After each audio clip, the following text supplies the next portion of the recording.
Hello, this is Regina. Welcome to my channel. Today I'm going to give you a little lesson on how to do set hole sewing and adding a stippling, quote unquote, quilting design so you can do quilting in the hoop. And if you're like me and you just can't get your head and your hands in sync and do your own quilting, this is one way that you can do some quilting, and you can do it in the hoop, and then you can use your favorite Quilt As You Go method to connect the blocks together. So let's get started. First, you want to open your design that you've created or downloaded or bought or whatever. And I have a little Easter chick here that I've created for a Easter wall hanging that I'm doing. She's done in a 4x4 hoop, and I want it to be in a 5x7 in order to have the stippling around the side. Right now, if I added stippling here, there wouldn't be any stippling up here, and actually there wouldn't be any stippling anywhere. So I'm going to change it to a 5x7 hoop. We click on the flower, go down to Design Settings, and change to, I'm going to use a 6x6. You can use whatever you want. No, I'll just use a 5x7, sorry. We'll use a 5x7 and say OK. Alright, so now I have my little chick that was done in a 4x4 hoop. I designed it in a 4x4 hoop. Now I've got her in a 5x7, and we'll have lots of room for stippling, but I'm going to make her a little bit bigger. First, I'm going to select her, so draw a box around the design, and I'm going to hold my Shift key, and I'm going to drag her out a little bit bigger, and I think that'll work.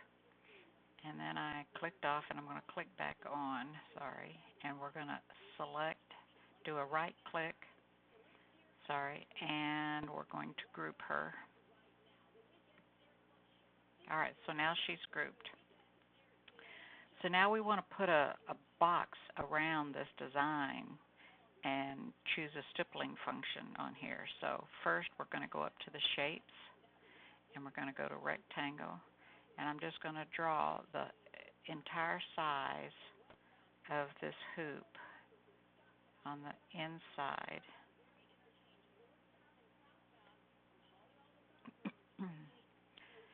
Alright, so right now I have a fill design, and it looks like it's not.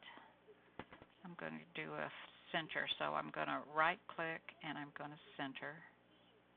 See if it takes up the whole hoop.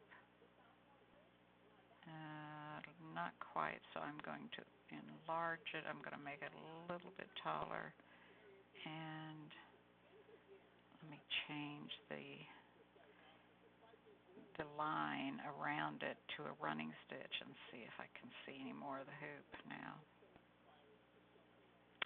Okay, alright, so let's make the box a little bit bigger. And then I'm going to right click and center. Alright, so it pretty much fits inside, and I'm just going to go up just a teensy bit and center again.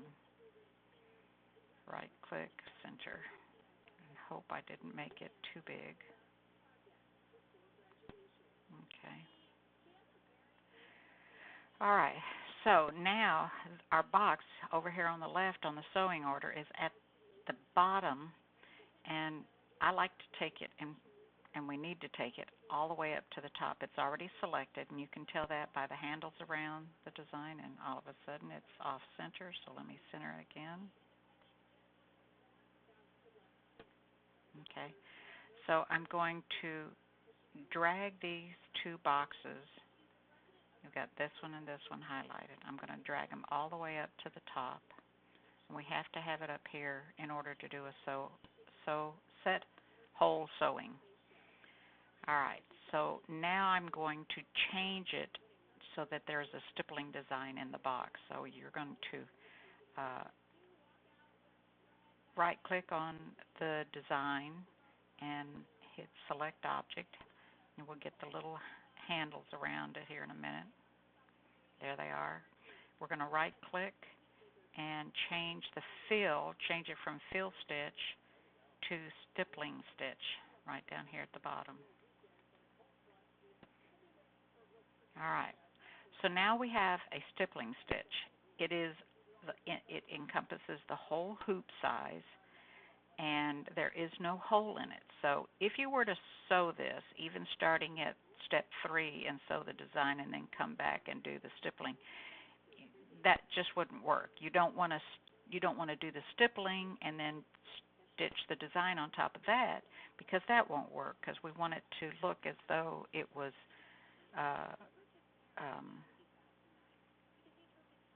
all done like you normally would do it, where you put it in and you do all the stippling around the design. So in order to do that, we have to cut a hole in the rectangle that's behind the design. So I'm going to, I don't remember if I grouped it, so I'm going to select the whole design, and then I'm going to right click there and I'm going to say select object, and I'm going to right click, and I did. I've got it grouped already. So since I have it grouped already, I'm going to copy, and then I'm going to right click and I'm going to paste. And as soon as that paste down, we're going to drag it out of the way. So click down with your left mouse button and drag it over. So now you have two little chicks, but this one we will eventually delete after it cuts a hole in it. So in order to cut the hole in it, we select it, and we're going to select this one. There we go. And I'm going to center it because it did move. There we go. And now I'm going to go up to Applique Wizard, and we're going to click on Applique Wizard. So if you will set your Applique Wizard up the way that I have it here, we're not going to have any material because we're not actually going to do applique. Under covering stitch, you're going to select 0.08 on the stroke, 0.04 on the interval, and 0.04 on the pitch. And then under output pattern, you're going to change that to 0.01 on the distance from the original pattern. And then you're going to click OK.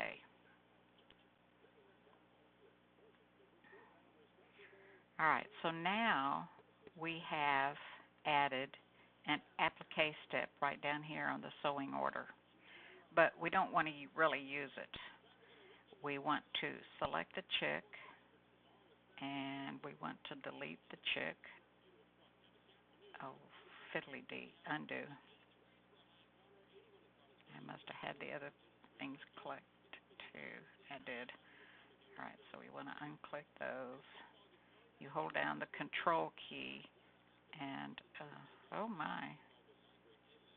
Alright, we go up here and we tell it to recenter, and my machine is a little slow here because I'm doing this video capture. Alright, so let's scroll back up on the sewing order, and you can see that we have the first chick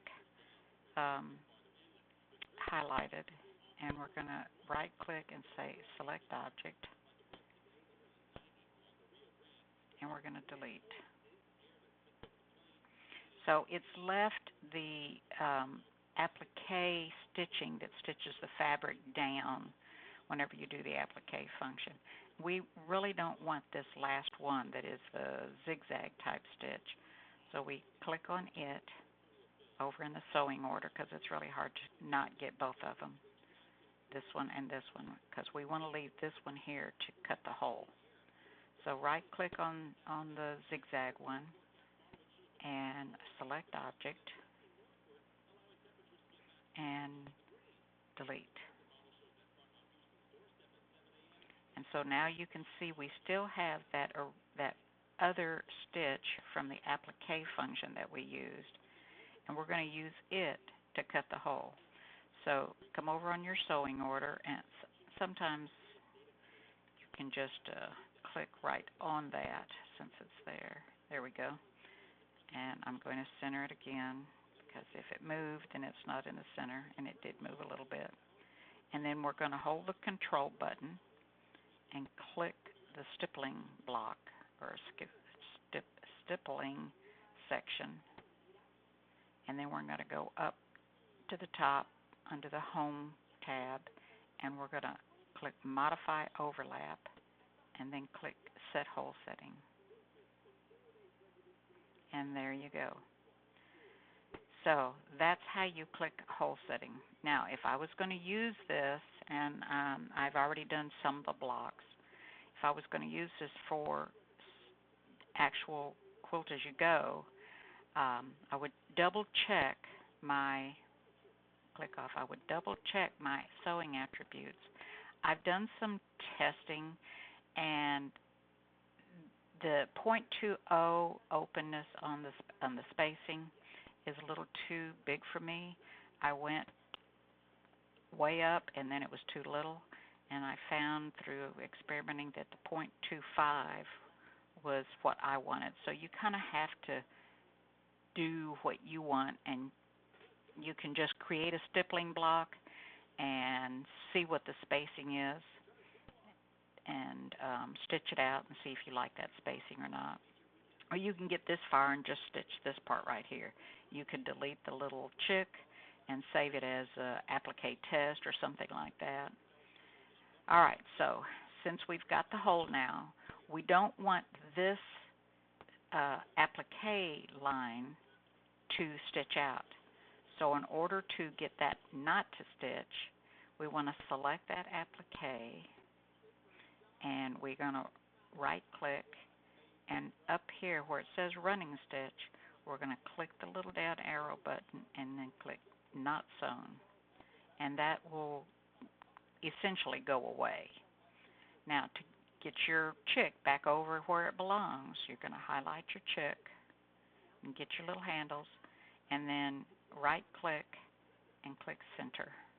This is why you want to make sure that your stippling block and your applique line and everything is in the center before you actually cut the hole in it. All right, so there it is. There is your stippling block.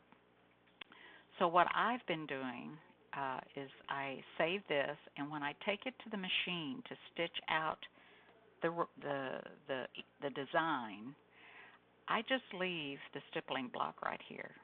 I don't move it or anything. So when I get to the machine, I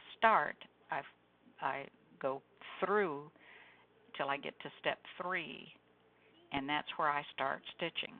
Then I stitch the design, and when I finish stitching design, the machine will go all the way back up to the top. I take the hoop out, I go over to my cutting table, and I put my batting and my backing together. I use a little bit of spray adhesive, and I put it on the back of my backing fabric, and I push it down on top of the backing. And then I put a little bit of spray adhesive on my backing, and I turn my hoop over, so I'm working from the back side of the design that you just stitched out, and lay that batting and backing fabric on top of the back of your hoop, and that spray starch will hold it there whenever you get to your machine.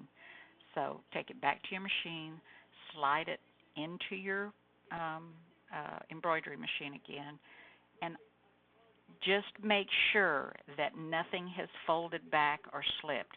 Feel underneath and make sure it's all still adhered where it's supposed to be. Ask me how I know. All right, and then you just stitch out from the beginning your step 1 and step 2, and so it quilts your block, and when it finishes quilting, it'll stitch this outline, and that's the outline that's going to help you cut your 1/4 inch out from the fabric that you've cut. Hopefully, and you should always cut at least for a minimum um, an inch out, but I know on most of the hoops you're going to have to cut a lot more than that to hoop the fabric. Your original embroidery for your top of your quilt, and you want to hoop the fabric. So whatever it takes for you to be able to hoop the fabric in your hoop, that's how much you want to cut your front fabric and then hoop it. And then your back fabric, you can actually cut it an inch bigger than your 5 by 7. So I'd cut at least 6 by 8 on your fabric, and then that gives you enough fabric that you can cut down to your inch, your quarter inch, and then just use your favorite Quilt As You Go method.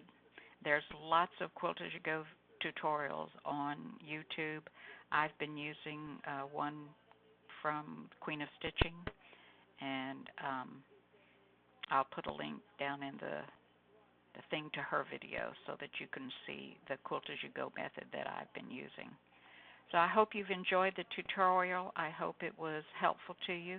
If you liked it, give me a thumbs up. If you have some questions, leave them below, and I'll try to get you an answer as soon as I can. All right. Have a nice day, and thanks for watching. I appreciate it.